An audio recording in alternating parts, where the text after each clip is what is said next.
So Liverpool have drawn 2-2 at home with Arsenal at Anfield.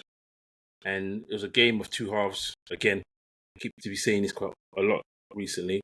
But first half started kind of sloppy, to be honest, from us. But then we got into our groove and we could have and should have buried Arsenal by half time. First moment of the game, a little header or a little pass through from Merino, nothing comes from it. Then set piece comes through from Arsenal, and Liverpool do something I've been asking us to do for a long time, or teams to do, is Arsenal run to the back post and then they all run back on side, just run out. And when they run there, they are all offside. But if you do that, you also have to make sure that you run in with the people that run from deep. And we were very lucky because they did that, and we did what I've been asking for us to do for a while. And Saka ran through and should have scored. Let's be honest, he should have scored. Should have made it 1-0 quite early. But he misses, goes past the post, and you're thinking, oh, come on. Under a bit of pressure there.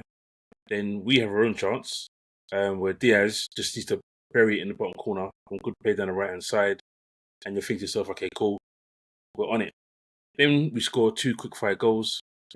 Both goals are scored in like 87 seconds. And it's good play. The first goal that we score comes from Gakpo. And I'm happy that Gakpo scored, but first you're like, he's through on goal, square it. Like, don't take a touch. First time pass, square it. Goalkeeper's already drawing himself towards you, square it, and Salah just taps it in to a half-empty net. Doesn't, messes it up. But quick thinking, because it's a quick throw from, I think, maybe Curtis Jones, I can't remember who it was. Quick throw as Robertson sprinting down, and a quick cross, bang, header, 1-0. Thinking, yes. Before I even realised it, before we finished celebrating, Salah's gone down the right-hand side, plays a lovely through ball. Great run from Conor Bradley, who had a good game, had a bit of issues, but had a good game in general. Makes a great run. Szoboszlai, first touch control, pass it across, and Luis Díaz slides it into the back of the net, thinking 2-0, we're rampant. This could be 4. This could be 3 or 4, really, truly. You look at the stats, as you can see on the screen. First half, possession-wise, it was all Arsenal, 61% possession to our 39. But expected goals, 192 to us, and expected goals for him was 0.58. But on shots, it was even, but they weren't getting anything on target. We had 4 shots on target, they had no shots on target. From their 5 and our 6, we had 3 big chances, and we missed one of them. Obviously scored 2 of them. They had 1 big chance and they missed it, which is more than likely the second chance. But I would say at least 3-0 up. We should be at least 3-0 up in the first half. And I think if we do go in 3-0, then it's game over. It's game over. Playing well. It's a party atmosphere. You can see it through the TV. You can hear it through the TV. And you're thinking, good, start has got us ready for this. And Arsenal don't seem to recover from losing to PSG. And then half-time comes, and I've said in the group, we're normally better in the second half. So let's not have one of those. We've had them a few times in 2025 where we've been good in the first half and we just haven't turned up in the second half. But unfortunately, that is what we got. We got a Liverpool that did not come out of the change room when the whistle went off, and within 2 minutes, Martinelli has scored. It's like, seriously?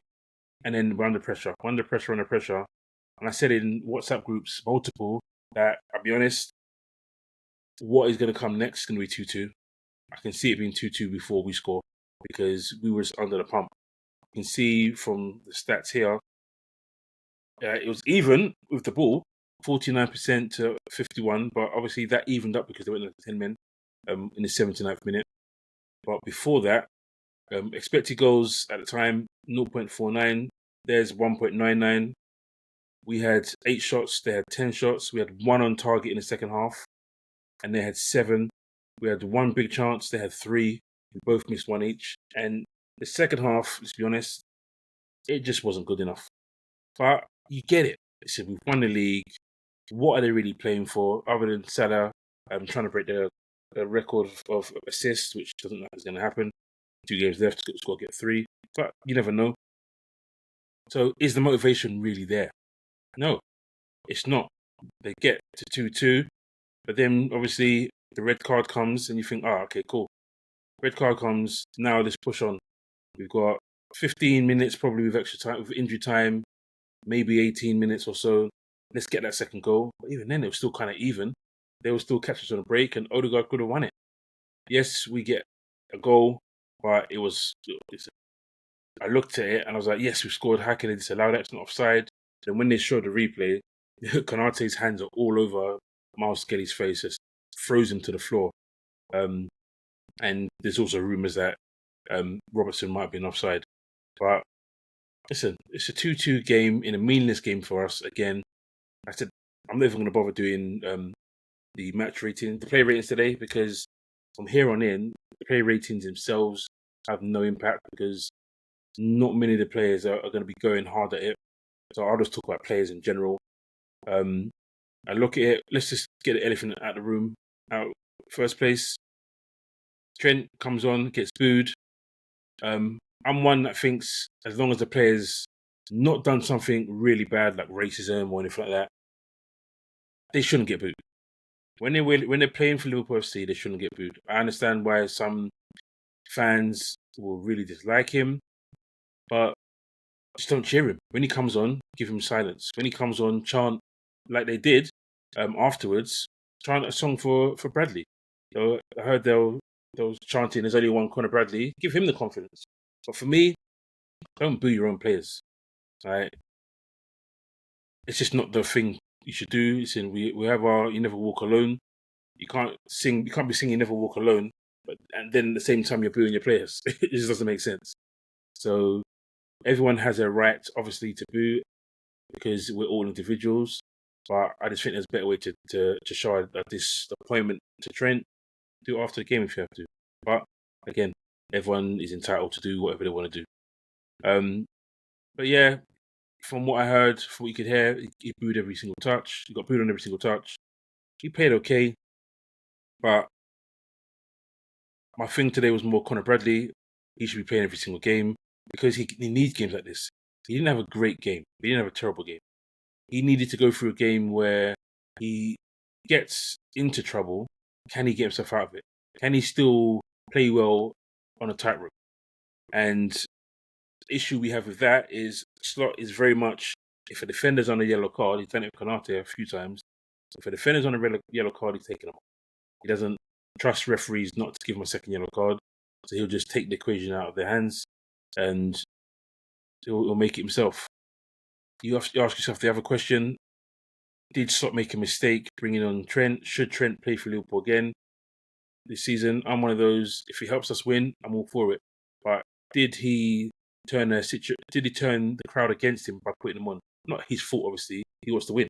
So he's going to bring on a player that he believes that can win us the game. But was it a mistake? Because the reaction was always going to be mixed. There were always going to be some boos. Because, like I've said before, there's people who, for them, Trent is living the life they want.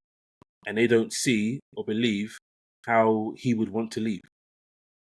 They see it in a way of, if I had the opportunity, I'll be there, I'll pay for free, or those kind of things. I'd play for free, so not pay. I'll pay for free, I'll do anything, I'll run through brick walls for Liverpool. And a lot of people feel that way. So they can't get their head around why he wants to leave.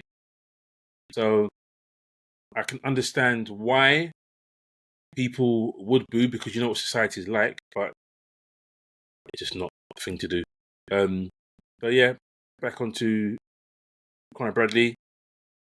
Some good strong tackles, some good one-on-one battles, but the first goal, he has to get tighter. You can't give someone like Trossard that much time to get the ball in the box. In fact, don't give anyone that much time. Like, close the space down, make sure the cross doesn't come in, and we don't concede the goal. We've also got to look at Van Dijk in that situation. He's worrying about the edge of the box when there's a player in front of him where he could nudge or be in the presence for header to not go in. So a bit disappointing in how we conceded the goals. But again, there's no jeopardy on it, apart from we don't want to lose at home. And we didn't lose at home, so that's cool. But it would have been good to beat Arsenal and to just put an exclamation mark on it. Yeah, we came to your ground, we didn't win, we got away with a draw, and you came to our ground and we beat you. That would have been what we really want to see, and it didn't happen. We go on to the second goal. Was it offside? No, was it not offside? No.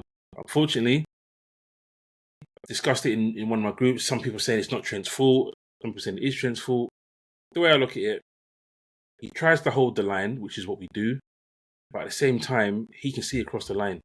Just chase him in. When it's like that, they're taking a shot from there. Don't play the offside. Just follow him in. You get the tackle in or you clear it, and we don't have that issue. That's unfortunate for Trent because he's there, as we can see, the second goal. And some fans will say, see, his mind wasn't on it. Not that his mind wasn't on it. He just didn't react, and he should have. But let's be completely honest again. It happens almost every weekend. You see those kind of goals conceded where defenders just don't follow in as they should do, and a goal gets scored. So it's not a big surprise. So like I said, looking at the rest of the players, there isn't any player that stood out, if I'm being completely honest. I'm happy Gakpo gets a goal. For him, I think that's like 10 consecutive, I might be wrong, but it's 9 or 10 consecutive home games he's scored in, which is really, really good. Díaz gets 13th goal of the season. So we've got Salah on 28 goals, Díaz on 13 goals, and Gakpo on 10 goals. Consecutive seasons where we've got 3 players getting double figures in goals in Premier League. Really good. But what today showed is there is still little things that we need to work on. The whole only playing for 45 minutes kind of thing needs to be fixed. Again, was there much jeopardy on it? If it was last week, or 2 weeks ago, sorry, and we needed to win the game, we probably would have seen the game out. But this is what happens. So I'm not overly annoyed that we didn't win the game. The performance was there in the first half. Happy with the performance, but we didn't lose. That's the main thing. We've won the league. I'm happy we've won the league. 2 more games to go. Don't lose those games because you don't want to go out and win by losing games. Don't lose those games. Get some nice wins. Get as many points as we can. And then we can celebrate at the end of May in Liverpool. So guys, thanks for watching. Don't forget to like. Don't forget to subscribe. Don't forget to share. And don't forget to hit that notification button. Take it easy, guys. Peace out.